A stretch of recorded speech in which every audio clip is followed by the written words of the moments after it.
Okay, so in our previous class we talked about inheritance, encapsulation and abstraction, all these OOP concepts.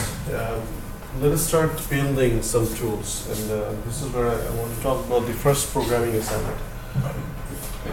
We'll start also the graphical user interface, but let me give this problem in front of you so that you have a target.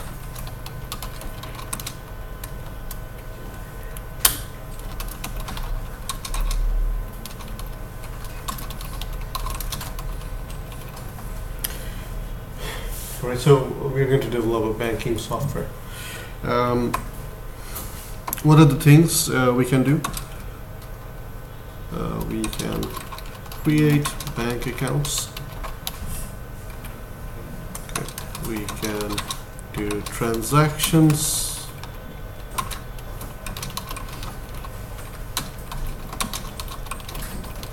And we can generate bank statements. Okay. So in the next few days, I'll give you some samples. I'll give you some sample forms where you have to provide information to open up a bank account. I'll give you sample bank statements, stuff like that, so that you have some sort of target. And the transactions we already know about. The withdrawal, the deposit, those sort of transactions. We will also have specific rules about bank accounts. And this is a really involving task, and if you really want to build a banking software, you need to know a lot of things. I'll give you subset of these rules. So when we have different sort of bank accounts, I'll give you some of those rules. You'll also need to deal with date-related stuff. You'll also need to calculate interest rate in some scenarios. So I'll give you all those details, and we're going to develop a banking software. It definitely needs a login system because there are many different roles, and the idea is that if you want to create a bank account, you just can't create a bank account by yourself. Someone has to create it for you. So that would be a person who's working at the bank. Okay. You can request a bank statement, but someone can validate that, and they can generate that for you. So we can have different roles. There can be a role for the client, like us. We will be the client of the bank. There will be tellers who work at the front desk of the bank. And there can be managers who will set up policies, and they can generate different sort of reports. For example, we can generate bank statements for the client itself, but we may want to know who are the clients who are keeping most amount of money in our bank. So within any given period, I want to know what is the top 10 clients for my bank. I may want to ask for that.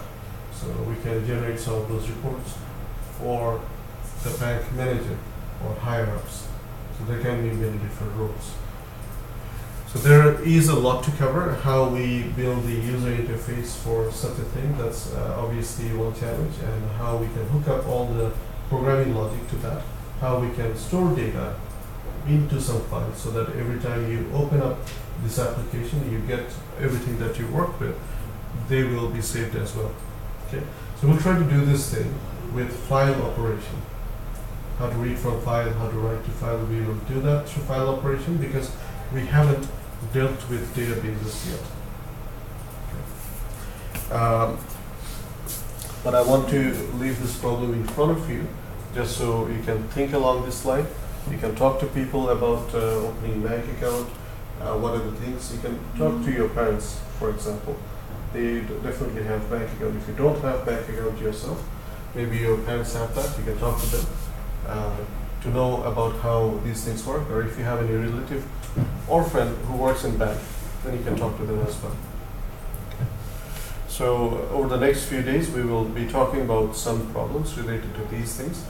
But before even we get there, we need to learn the basics to build a user interface, how to read and write to file, because without any of those, we won't be able to build any such tool. So this is what I've been talking about in the very opening lecture, that we will have a practical problem in front of us, and then we will learn things that will help us solve that. the first thing I want to try over here today is to build a very simple graphical user interface that does something. Okay, and since this is the intro stuff, we will probably do something for a Hello World application, but to do it with a graphical user interface. Now, all your computers, they have a tool called Scene Builder installed. You can check for that. That's the hand icon. Okay, I got Scene Builder installed on my PC as well. We need that to do graphical user interfaces. So let me walk you through how we do this thing. You can open your NetBeans IDE. This Scene Builder tool that we're going to use, it's not a part of NetBeans. It's actually not a part of JDK. Previously it was, but now it's no longer a part of JDK. We have to download it separately from some other provider. And the easiest way to get that, let me write this out. If you're going to work at home, so you need to download and install.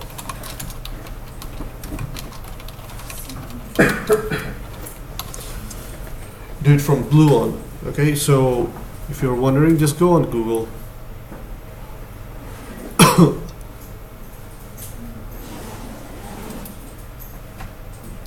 And then search for Gluon Scene Builder.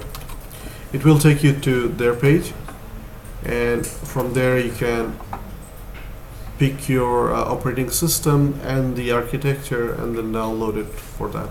So we have Gluon Scene Builder, and here's the download section. If you have Java 9 installed on your system, then go for this part. But for most of us, we'll be scrolling further down. This is for JDK 8. And if you're going to use Windows, we have go for Windows, whether it's 64-bit or 32-bit, depending on that downloaded. For Ubuntu-based or Debian-based Linux users, we're going to use any of these two, again depending on the architecture. And if you're going for Fedora, well, yeah, the option is here as well. Okay, so I'll close the previous projects, and we will start a new one up here. So previously what we did is that we went with Java applications, right? That helps us write a console-based Java application. But in today's class, we're no longer going to do that. We're going for graphical user interfaces. And this is where we are going to come up with JavaFX, and not the very first one. We will actually use the third one from the list, JavaFX FXML application. Okay, so I'll just hit next, and let me call this Hello GUI. GUI, if I haven't mentioned before, GUI, it stands for Graphical User Interface. So we're going to build graphical user interface right here. And since we're just starting out, I will try to make it as simple as possible. I'm not going to change any of these things.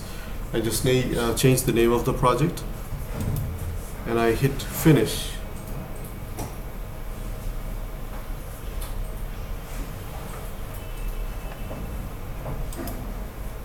So I haven't changed any of the code either.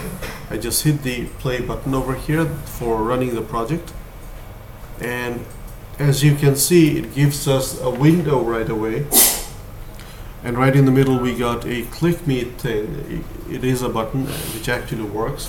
If you click on it, it says hello world. So it does two things actually. When you click on this click me thing, it prints hello world over here, and down here on the console it says you clicked me. So this is what we call a GUI or GUI, or graphical user interface. We have a window, we have a button, we have a label.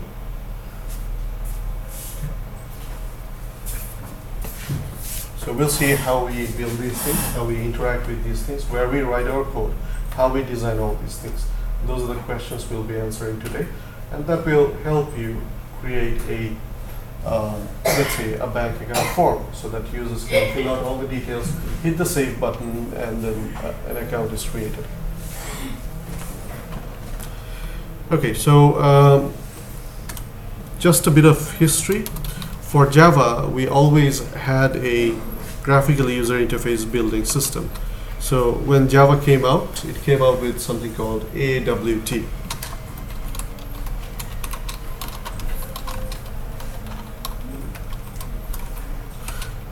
So it's pretty old. Back in the 1990s, we had AWT. And then came Java Swing, which some people still use today. And after that, we had JavaFX. Now, all these things are graphical user interface building library. So they give you classes that you can use to create buttons, text fields, and whatnot. AWT had a lot of limitations with Swing. It's a really nice framework. It came up with a lot of options. But then the development of Swing didn't progress for a lot of years, and the idea of user interface, how people use them, their experience changed over time. So we needed a new set of rules, and that's where JavaFX came in. And now that JavaFX is here, I don't really see much reason to go back to Swing or AWT for any matter at all, unless it is for maintaining old code. Okay, if you have a big project that's already written in Swing, then yeah, you're stuck with that. Okay. So I myself, I have to write some Swing code because I wrote a tool back in, I think, what was it, 2010 or so. That was not 2010 because I wasn't right here. 2011, I think. Sometime in 2011, I wrote a code that helps us prepare semester schedule, where you can drag and drop sections and put them there manually, and your semester schedule will be generated. Our AAA department still uses that. So they came up with some requests recently, so I have to edit that code. That's why I need Swing. But if it were to me to write some new stuff after JavaFX came out, then I'll definitely do it with JavaFX. So that's that. Let's see how we can write code in JavaFX. What are the things that you get when you create this project? This is the output. Okay. But if you look at the source code, when we created this project, the project itself is on the top left. If you open it up, under the source packages, we got a hello.gui package. We talked about package in our last class. These are the 3 different files we get. So if you remember, when we create a console application, we just get one file. And you can add more files to that. Like in our OP demo, let me open this up just to give you a feel of what we did before and how we're going to do things now.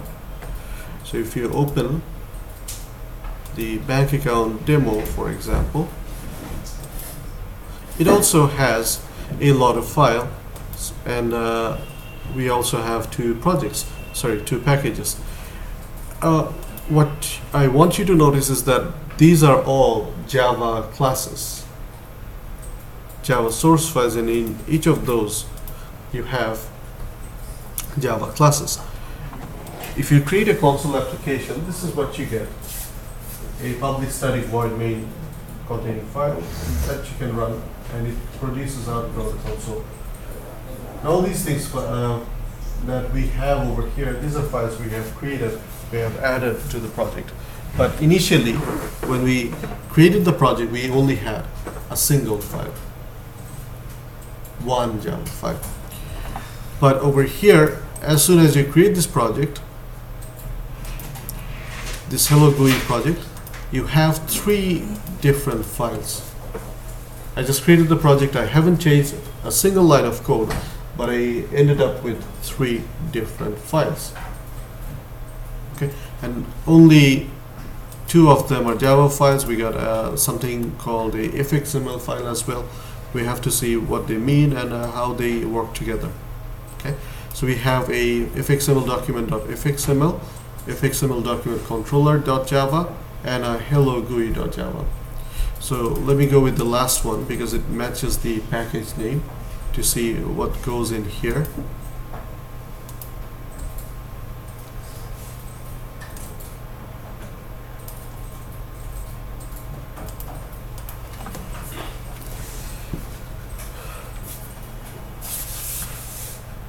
This line 18 says public class hello GUI extends application. We know this extends word already, right? We used this in our last class. This is where we have inheritance. So there is a class called application, and it definitely has some features. We're going to extend on it to create a new class that's called hello GUI. So in this class, we have a method called public static void main that says that this is the entry point to the program. And this is the first method that would get called whenever someone runs this application. What does this thing do? It calls a method called launch. Do we see launch anywhere? No. But if you wanted to see what launch does, you could do that. You could just go here and hit Ctrl-Shift-B, or right click over here and say navigate, go to source. This is always a good practice to see how the codes are written, how people maintain that. Maybe now you won't understand what are the things happening, but it'll be, nevertheless, it's a good thing to do. Okay. So a lot of these things, like why you write a question mark over here, and what's happening, like what's this stack trace thing, none of these would make sense at this point.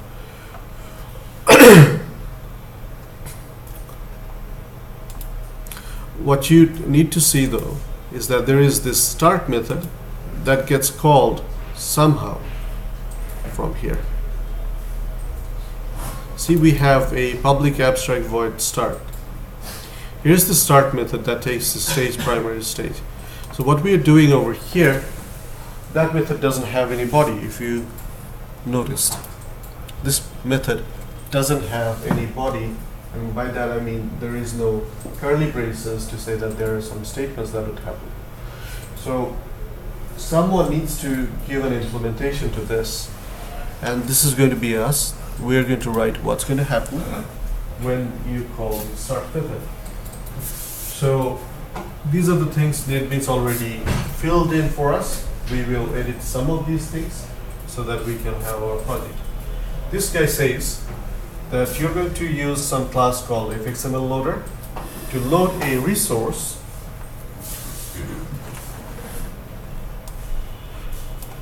and you read the resource from fxml document.fxml.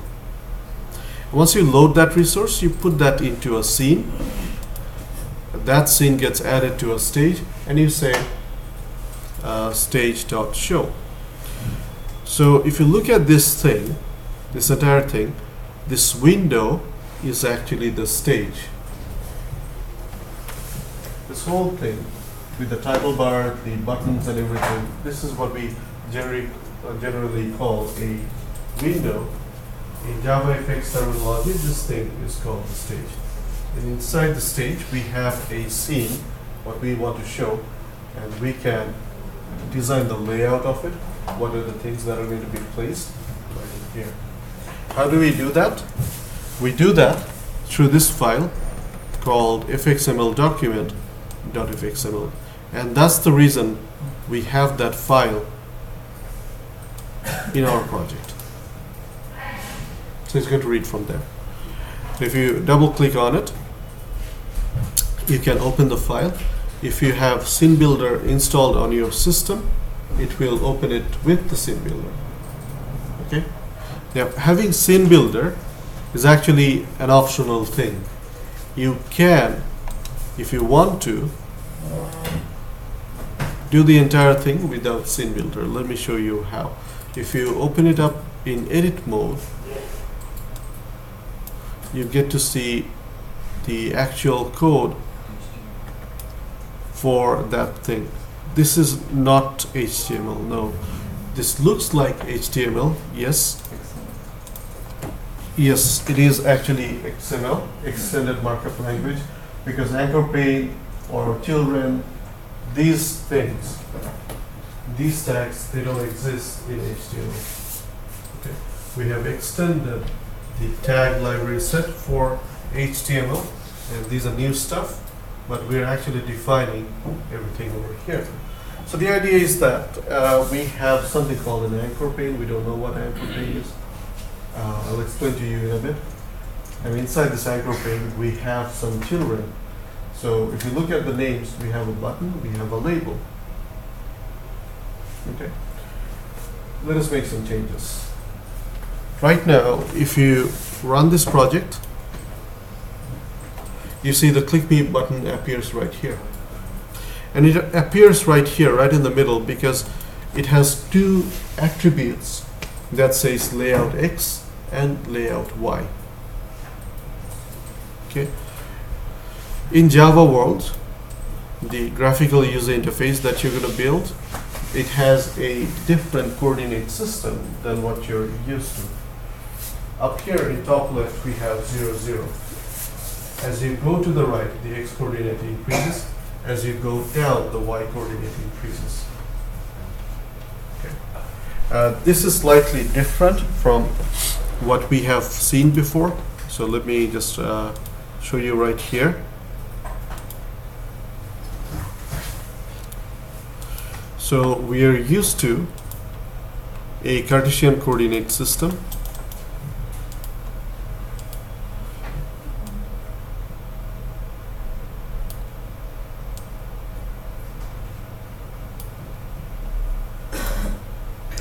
Where we have, from left to right, you have positive X. From bottom to top, you have positive Y.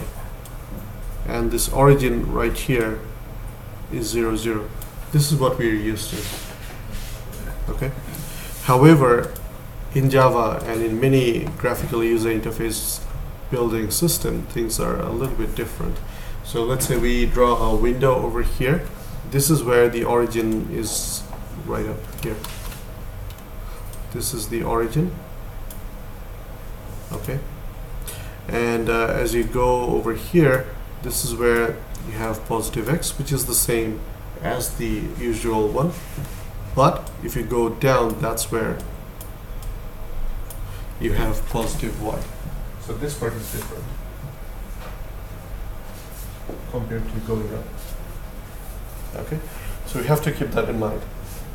Now, why I talk about this is because we have a button that says click me, and it's placed somewhere over here. Okay. What if I want to take this button and place it over here? What should I change?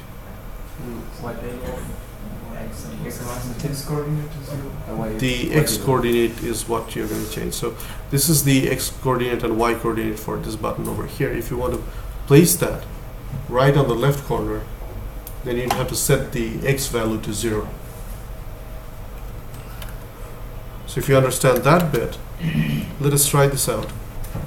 Can we do this through this thing? It says layout X equal to 126. If we set that to 0 and run the project,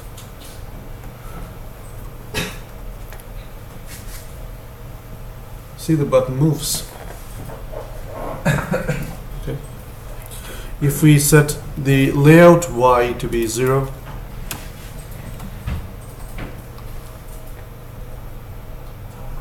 we get another one over here.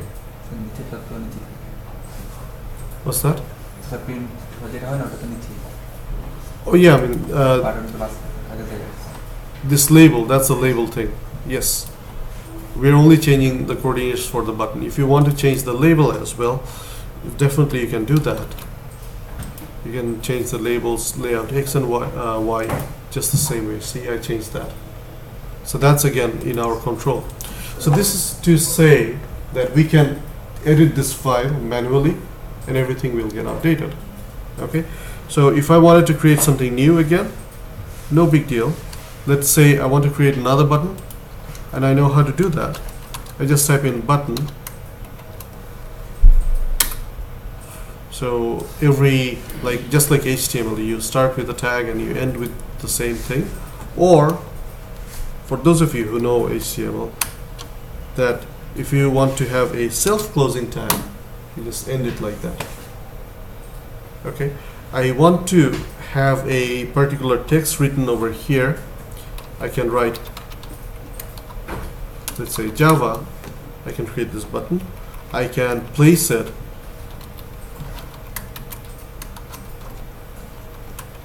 over here, layout y equal to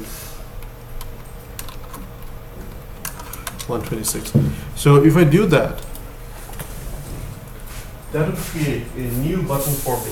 Now we have two buttons. We have Java, we have Click Me.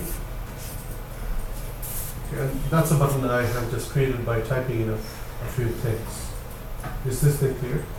So if you wanted to do that, you could do it even without SceneBuilder. But this is really awkward because I have to place this over here. I have to run the project to see if the layout looks right.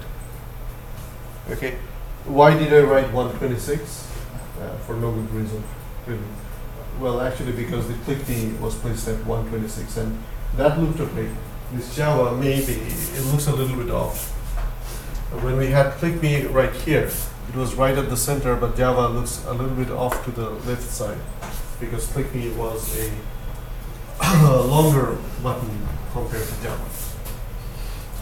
So this really is very difficult if you want to manage that with typing code, and no one would really want to do that. So what we do is we open this thing through a third-party tool called SceneBuilder. And SceneBuilder, what it does, it gives you another graphical user interface where you design things in a, let me write this down. We do things in a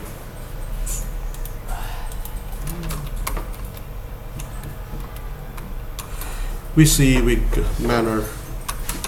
You'll also see this term in some of the places. Simply says what you see is what you get.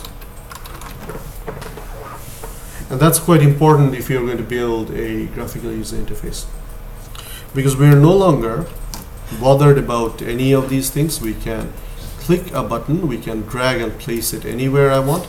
I can see whether it looks nice, if things are aligned. I can move things around. Okay, so right now I'm trying to align this thing, which is not working, but yeah, that would do. Okay, so let's say this is the placement I'm aiming for. I can save this thing, and that actually updates the placement over here. Now you see that the location changed from 126, it became 117 and 46. So based on whatever I do, it will update this fxml file underneath. Okay, so it's not like I have to write fxml by myself. SceneBuilder is the tool to do that, and if you make changes over here, that would update this file. Okay. So we have three files. We have a Java file that has the main class, and we have this fxml document.fxml file. So till now I talked about these two things because the main file, if you look at the Java Hello GUI, this one actually loads up fxml document.fxml. That would mean that if you make any changes to this document, that would be reflected over there. So maybe I add 5 more buttons over there, and it would just show you that thing. Is this part clear? Okay. So let us look at the whole thing. Why does it say hello world? Why does it say you clicked me? And the reason for that is this third file, fxml document controller.java. This is where you write all the events, that what happens when the user clicks on a button, what happens when the user types in something. And all these things, they go into something called the controller. And within the controller, I don't expect that you understand anything, but if you look at this part, it says handle button action. How do you handle the action that someone clicks on this button? What are the things that would happen? This line should look familiar to you. It says system.out.println. So it means that it's going to print a line where? On the console. Okay, for us it's the white screen. So it's going to print you click, and that's what it does.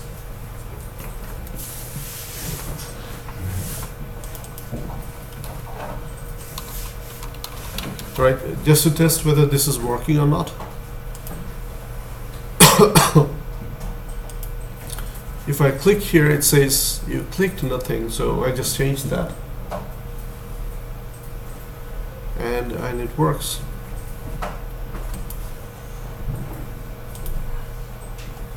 And this label, can we change that? Can we change the text over here? So right now when you click over here, it says hello world right here. Okay, so if I wanted to change this, I could do so.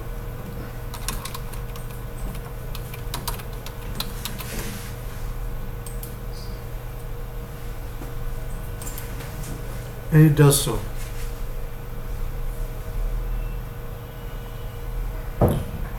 Okay, so we know how to change a few things, and we haven't added anything new, but we can change the text of a label, we can change what it prints. So this is where you can hook up the button units, that what happens when someone clicks on a button. So we're going to modify this thing. We're not going to say hello world. I mean, we need it for some other purpose. I've already been talking about this assignment that you'd have. Talked about the date yet, but yeah. Over here, let's say we can create bank accounts. That would mean that you have to present the user with a form where they type in the account ID, for example. The account ID is what the bank is going to provide, but the account name, the address, the name of the person, the phone number, and everything else, you're going to provide those things. Okay. How can we do that, and how can we save those things to a file, for example? So we will look into those things. So is this example clear to you? What we have right now. We're going to change a few things, and before we do that, I want you to realize that there are many different aspects over here. Some of these things we have to deal with programming, like we have to write programmers. So if you're good in Java, then this is what you're going to do. What happens when someone clicks on a button? You're going to write that code. But it doesn't mean that we're going to be good in designing as well. Yes, it would be nice if you're good in designing as well. Then you can become a full stack developer. You may have heard this term, full stack development. It means you do the whole thing. You're writing the code, you're doing the design and everything, so it's all on you. That's full stack development. But in many scenarios, you won't be in charge of doing everything. Okay. If you're working in a software firm, that will have people for different roles. So they will definitely have some developers. They will also have some UI, UX designers, user interface, user experience designers, and they are better trained. They got better skills at designing than the developers. So they will be designing the look of the user interface, where the buttons are going to be placed, where the text fields are going to be placed, and everything else. So let us try to build this thing slowly. And to start with, I don't need this Java click me and label. So what I can do is I can select them over here and hit delete. They'll be gone. The label, I don't need that as well, so that's gone from here. So I want to start with something very simple. I want to write something, right? So I want to look for something where I can write stuff. And this is actually under the controls. This thing is called the text field. Okay, I knew about it, that's why I came to the controls and looked for text field. Okay, there is a better way to find things out.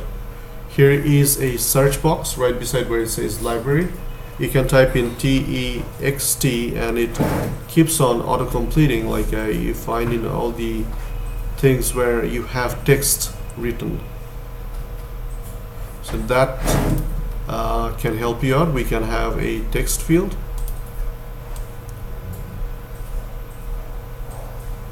And see how this thing guides us. We can leave some space from top and from the left. And here is one text field. Okay. What I would like to do is I want to type in something over here, and I want to have a button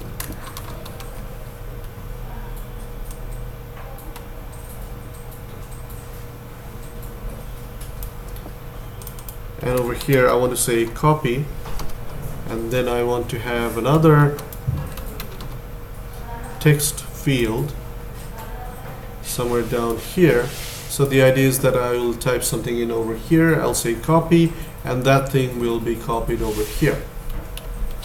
Is this clear? So we can save this thing and go back to our user interface, run our project, and let us say hello. I hit copy, nothing gets done. Why? Because I haven't done anything at all. I haven't written any code that copies things from here to there, but I managed to design the user interface. Okay. We have two text fields, we have a button, but we don't have any working code that copies things over from one place to another. Okay. Now, in order to write the code, we need to see that this is the entry point of the program. This is where we are not going to make much changes, not at least at this point. We have the design over here, but the actual code that talks about what happens when you click on a button goes right here in the controller. The controller is in charge of handling all the events. Okay, so we go back to the controller. And it still has the previous stuff. We have handle button action, we have initialize, we have a label, but we don't have any label right now. What we have instead are the text fields, and what we need to write is handle copy action, that we can copy stuff. So how do we do that? And how would you write code to say that you want to copy from here to there, not from here to there? Okay. And in order to understand, like, I mean, this is really confusing when I say here to there. I'm also not being very specific. So to be specific, I should give them some names. Let's say this is the first field, this is the second field, and then if I say copy text from the first field to the second field, then it makes sense. We have to give it names, right?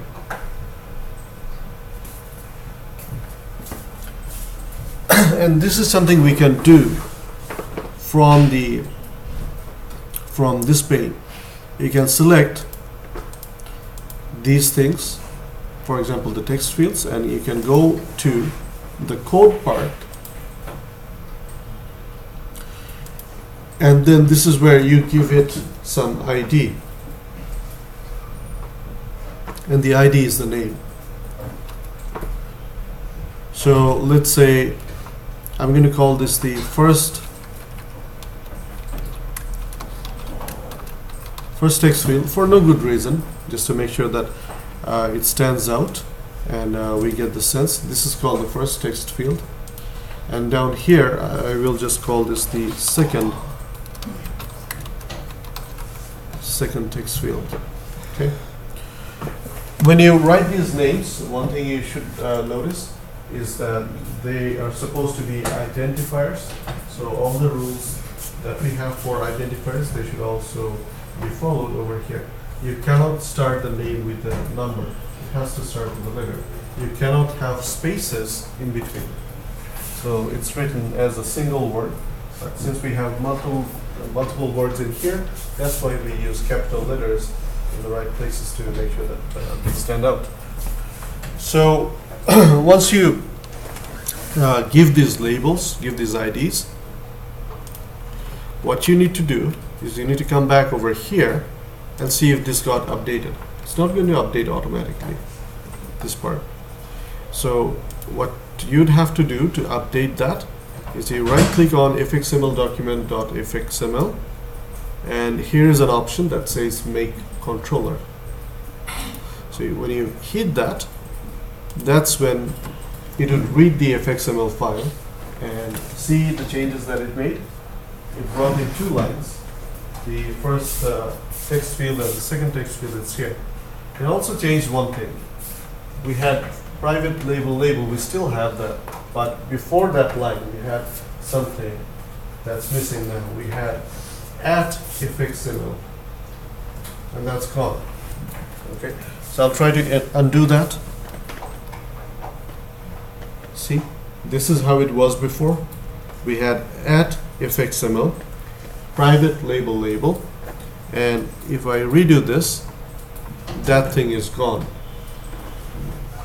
Why? Because we do not have any label in here. So this annotation, this at fxml annotation, this is what ties things together. That we have a separate fxml file, we have some Java file. How the Java file know that what are the things that belong to the fxml file? Through this annotation. If you put at fxml annotation, it looks it up with that file and matches that. So since we don't have a label, we don't really need that, right? We can get rid of this. We can get rid of this part. And if you look at the handle button action, we don't need that either because there is no click me button anymore. We can get rid of this as well. The initialize method, this is something else. This gets executed right when the program starts. So we need that. Just to give you an example,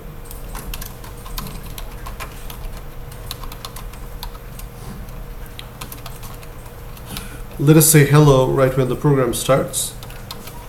If I run the project, as soon as you see the UI, you see that it says hello. So the name initialize, it also gives you a hint that this is what happens initially. It's going to initialize everything. So we're not going to put any code right here, but later on we'll modify this initialize part as well.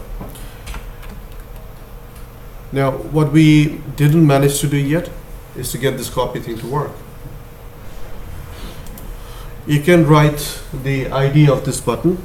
So let's say we call this thing, the copy button. But it's not going to do anything for you. To write the code, the actual thing, this is where you come. It says on action, and this is where you give a name of a method that gets executed. So let's say we call this handle copy action, and we save that. We go back, we right click on the fxml file and hit make controller. So you need to make a habit of it if you're going to build fxml applications.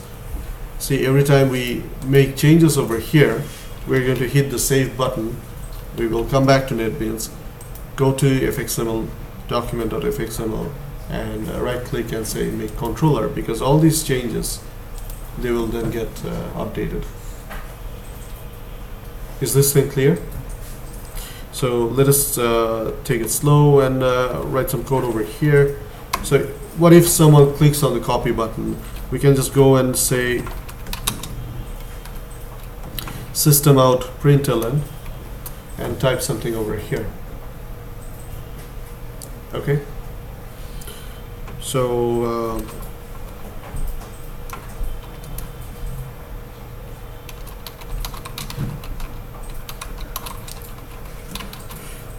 just to see if this is working or not,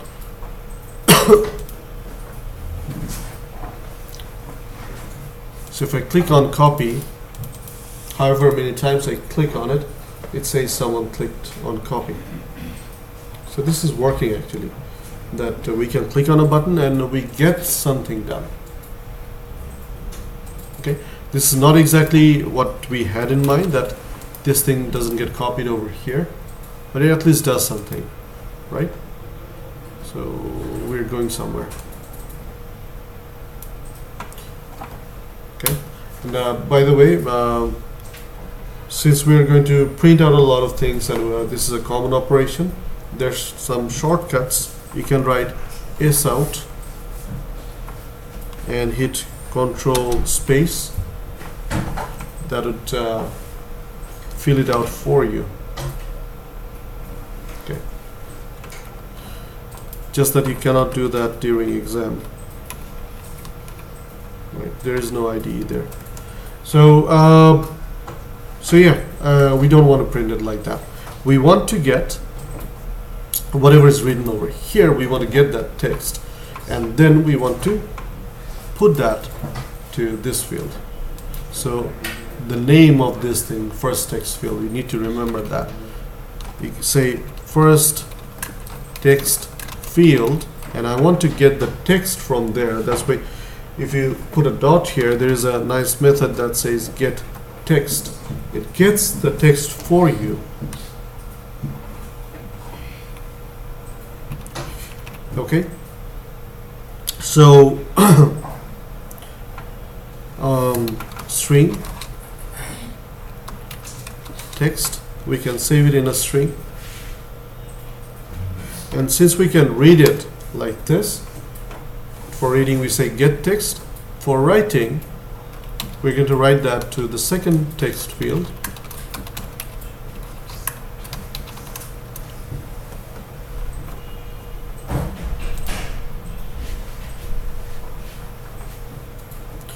Okay, so let's give this a try. If I say hello, if I hit copy, it copies things over. And that's it.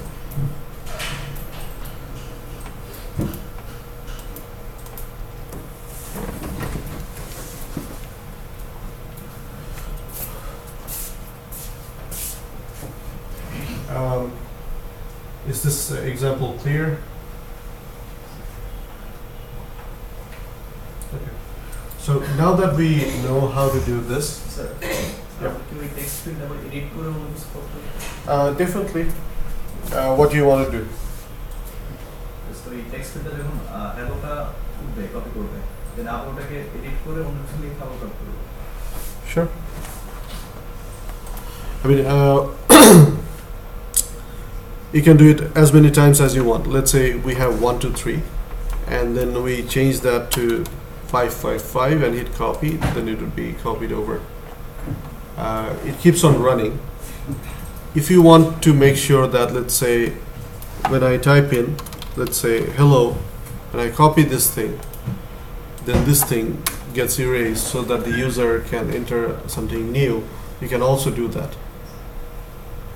And most times, maybe this is what we would do. We will copy things over, and then we will clear that field. So we can say first text field dot clear.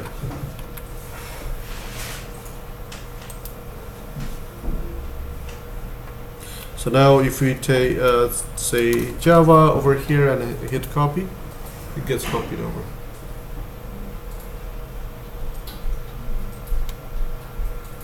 Okay, but then this is free now, so that you can type in something new. So the text fields, you can do a lot of things with them. The things that are most common are the get, set, and the clear. So you can read stuff from there, you can set stuff over there, you can also clear it out. Okay? You can also do the same thing with the set method, the clear method. If you set text with an empty string, that would mean the same, that you clear it out.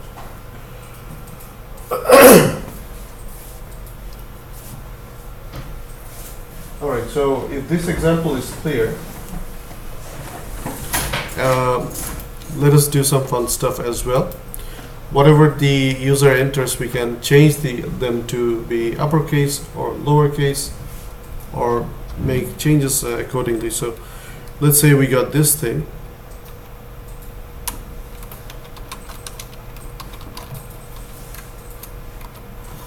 We can turn it into uppercase, and just to demonstrate,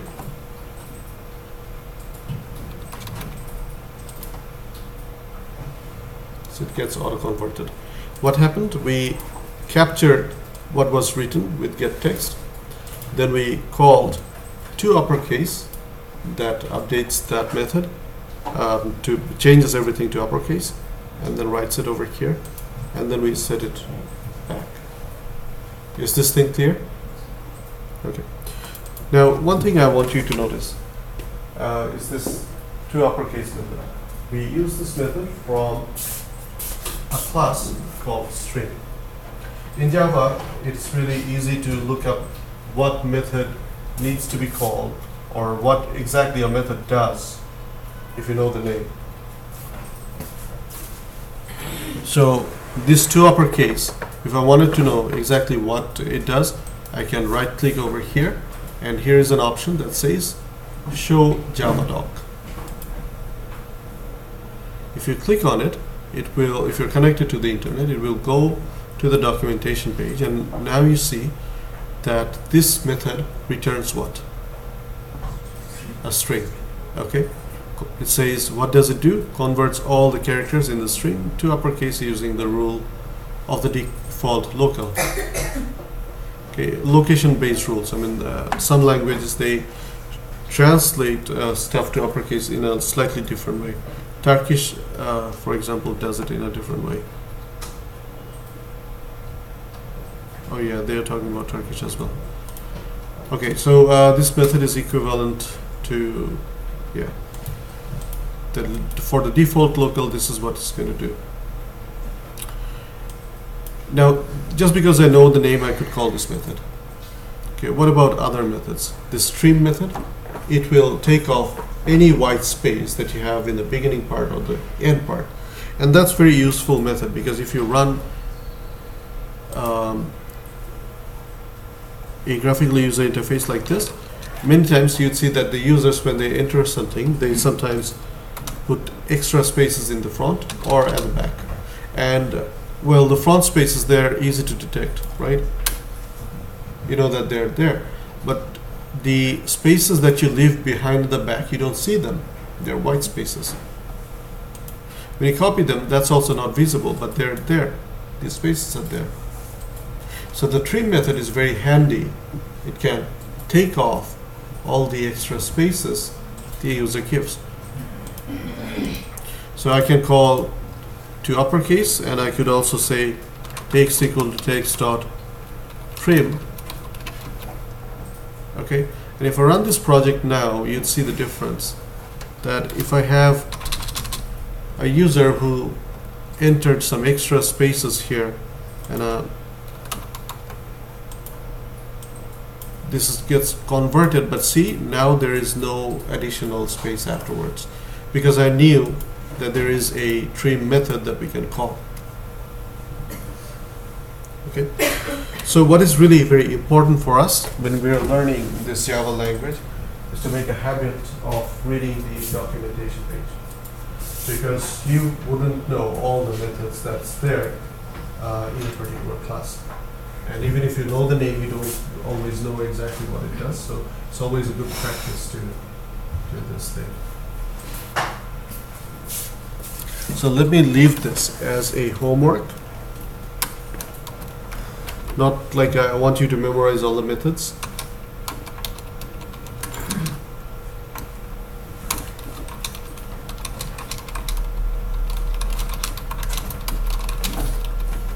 Have a look at the methods of the string class. Okay, I'm just asking you to have a look at them to see what are the different options. And if you try to read from here, it's a long description, but there is a better place to look at it. This tabular view, it has a very short description of all the methods. Okay, there are methods like if you want to see if a string starts with a particular pattern or ends with a particular pattern or has a particular string in there, there are methods already built in over here in the string class. So writing program becomes very easy. If you try to find if a string contains a certain thing, it is called the contains method. If you want to add two strings together, you call the concat method. It's written up here. Okay. If you want to test if two strings are equal, you call the equals method. If you want to ignore the uppercase and lowercase and still check if they're equal, you call equals ignore case. It's a long list. Okay. What I want you to do, at least read through the names and see what they do. Okay, what are the things that's already done for you? So if you know that methods like these exist, you don't have to rewrite the code for you. So you just call the appropriate method and get it done.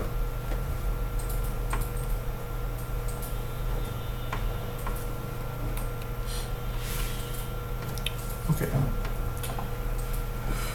All right, since we're building this as a project, let me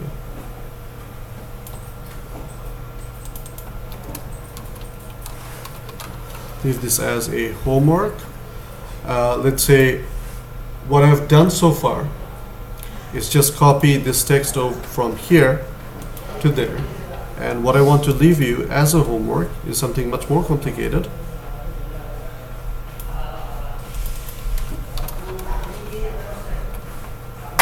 I want you to count the number of vowels in that string.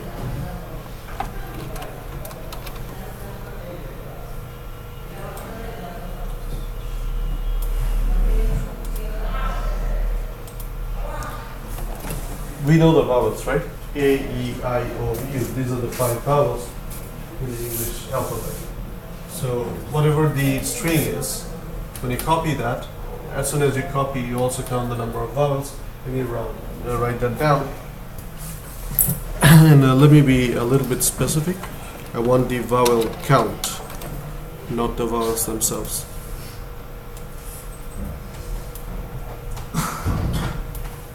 Okay, so that's the vowel count. What you need to do, you need to give it an fx ID because you're going to write a value over here. You also need to process this thing. You need to go through each and every character. So let me leave a hint over here.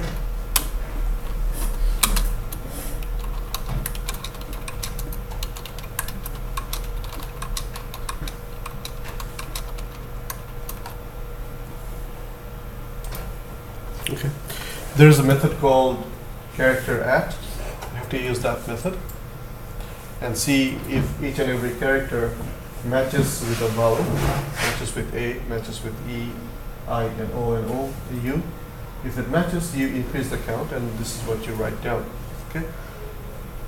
I'm not giving this 4 marks. This is just to see whether you can use the documentation to see how the string class works, what are the different methods there, and then use them for something useful. Okay. So this is a very simple project where we managed to copy one thing from another. Copy this part over here.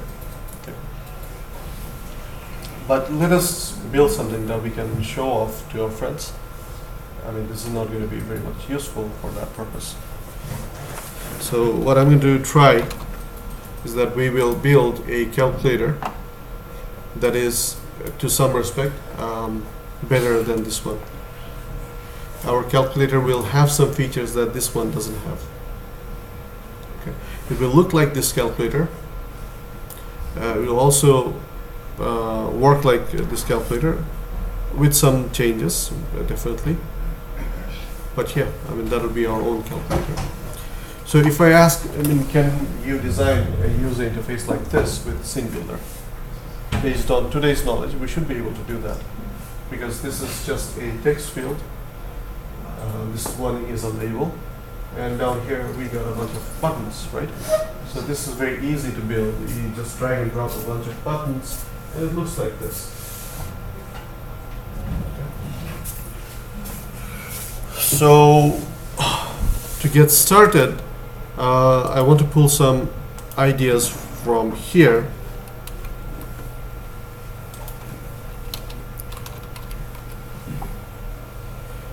let us search for some images of calculators.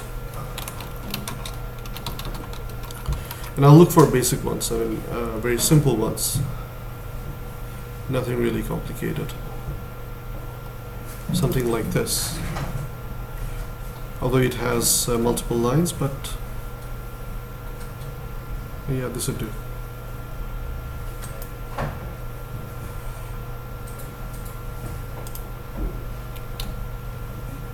So this is a Sharp calculator. We have a display field and we can see how many digits. 1, 2, 3, 4, yeah, 7, 8 digits right here.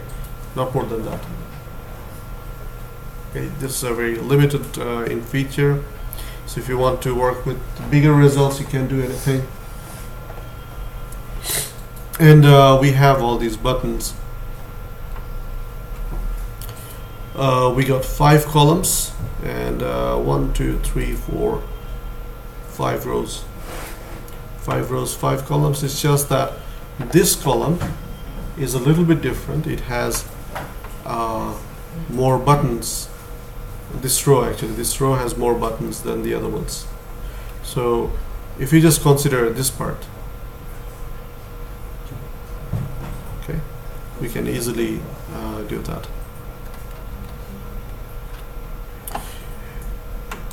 So what I want to do right now is to create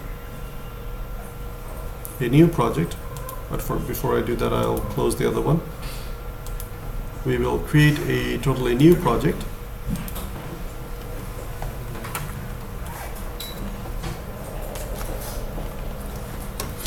I'll just call this basic calculator.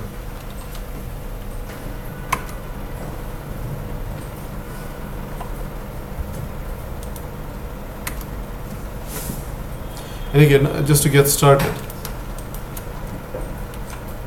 we can delete these things because we don't need them anymore. And now we need to place a bunch of buttons in here, in this fashion, which you can do right away, right? Let us close this. Okay, so this is something we can do already. We can start throwing buttons over here.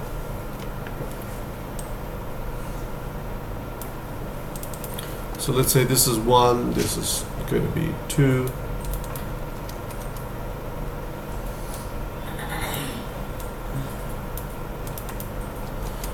We can have 3.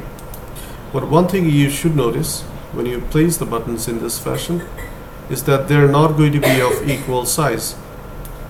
Some of them, at least, they're not going to be of the same size. Let me give you a very good example of that. If I have a button with just a dot. What's that? For x square? We can't write that. Like, oh,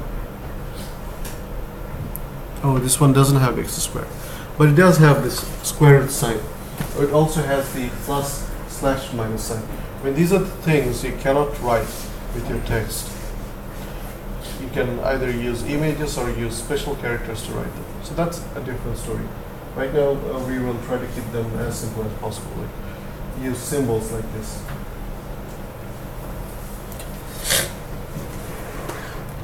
So what we got is that if you notice, this dot button is actually smaller than other buttons in terms of width. Okay, but if you look at this interface, it looks like all the buttons, they have the same width. So how do we ensure that? And again, how do we align them properly? Because I mean, this is going to be a really tedious task to align them vertically and also horizontally. So to ensure that we can control all of these things, we usually don't throw them directly at anchor pane. We use something else. Okay, and that's where I want to go to. Before I forget, I'll pass the attendance sheet.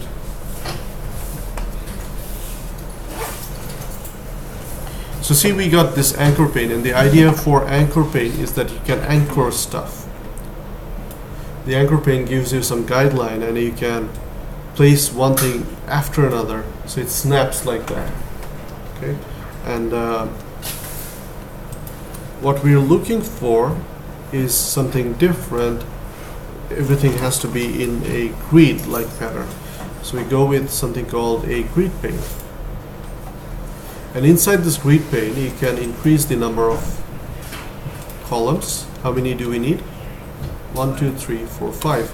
So you got 3 now. Right click, add column before or after, doesn't really matter. 1, 2, 3, 4, 5. Okay, so we got 5, starting with 0. And how many rows do we need? Let's say for now we consider these 4 and 1 for the display. So altogether we will need 5. We got 3 already.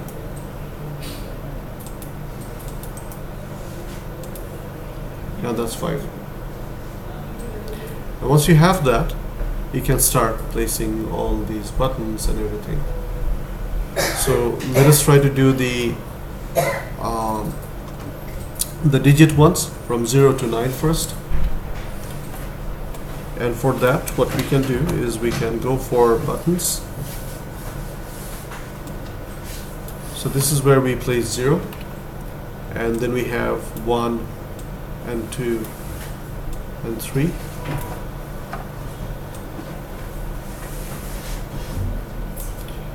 Four, 5, 6, somewhere over here. 7, 8, and 9.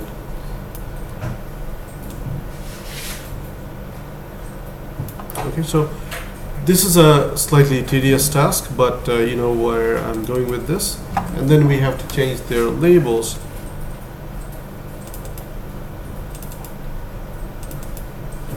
Zero, 1, 2, 3, 4, 5, and so on.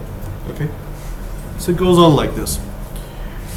Now the problem is, again, we don't have all the buttons of the same size. This is not supposed to be dot, but I just wanted to show you that we can have various sizes. And we also need to bring them closer, make them of the same size. We need to control these things. Since we are working with a tool called Singular, all these facilities are given. This is not programming. This is just designing the user interface.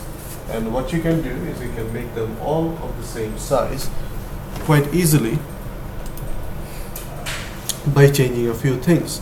See, for each of these buttons, like if I select this button 0, if I go to the Layout tab, we got a Properties tab, we got a Layout and a Code tab. If you go to the Layout tab, here is an option that says Minimum Width. And it also has Pref Width, it also has Max Width. The idea of minimum width is you can say exactly what is the minimum width that this button can have.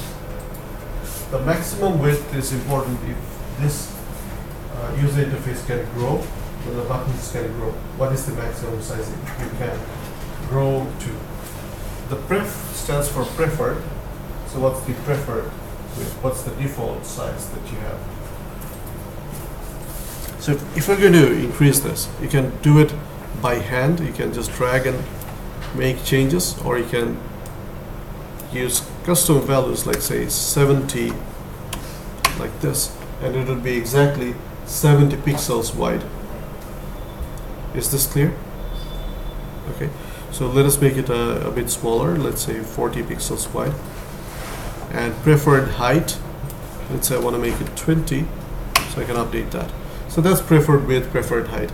And usually, I mean, if you make sure that it's not going to grow or it's not going to shrink, you can keep the same dimensions over here. See, since I put the minimum height to 20, now it looks a little bit odd because I need some more space. So let us make it 30 so that we don't have that problem.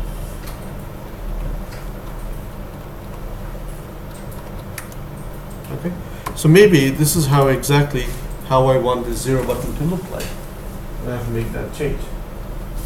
So for all these other buttons, I have to make the same changes, right? That would mean I have to select 1, make all the changes, select 2, make all the changes, and so on. That's going to be really painful to do. We're not going to do that. We can select all the buttons at once. Holding down shift, you select one button, hold down shift, select all the buttons, and any change that you make, say minimum width is going to be 40. If you make that change, it's going to happen for all these things. Minimum height, we set that to 30, we update that. Preferred one, 40 and 30. So now it changes. 40 and 30 all around. So that's that. Now our buttons are all of the same size. We ensured that. Now what I intend to do with this thing, I'm not going to finish this up. Okay, I've placed some of these buttons, and we also got a design. I will save that design thing in our project. You can try this at home. You can open this fxml file and insert the other buttons and make sure that everything fits properly. One thing I want you to show, want you to see over here is that this grid pane right here, it doesn't have even space all around. So what you can do is you can right click and say fit to parent. Then it fits inside the parent. And then we can leave some space equally on all sides. It just looks better that way. So that's that. We have even amount of space on all sides. And more importantly, it gives us the freedom to change the shape of it so that the buttons can come closer like this, or however we want them to. Okay, I can select this anchor pane and I can make it bigger, or I can make it smaller to make it compact. Okay, so this is what I want to leave you with. Your task is not to write the code for it yet, but if you can, yeah, feel free to do that. In our next class, what I want to attempt is to fill this out with the text field and everything else, and then all these buttons, when you press 0, we'll have 0 written. When you press 1, we'll have 1 written. Next class we got is our lab class. We'll be using this in our lab. I'll give you some tasks based on this one. We also have a quiz coming up in the lab exam, so please prepare for that. And as for the assignment, I'll talk about the deadline and the exact requirement in the next few classes, because it's going to take time. We haven't covered all the materials that we need for the assignment. We don't know how to write to files yet, and there are a lot more to do. Okay, we have to talk about arrays and array list as well, so we'll talk about all these things. But just so you know that we have an assignment coming up, please try to think about that direction. What are the things you need for a banking system? So we'll be targeting that. Any question about any of these things? Alright, so I'm going to save this thing and also save this file. Save images, where over here.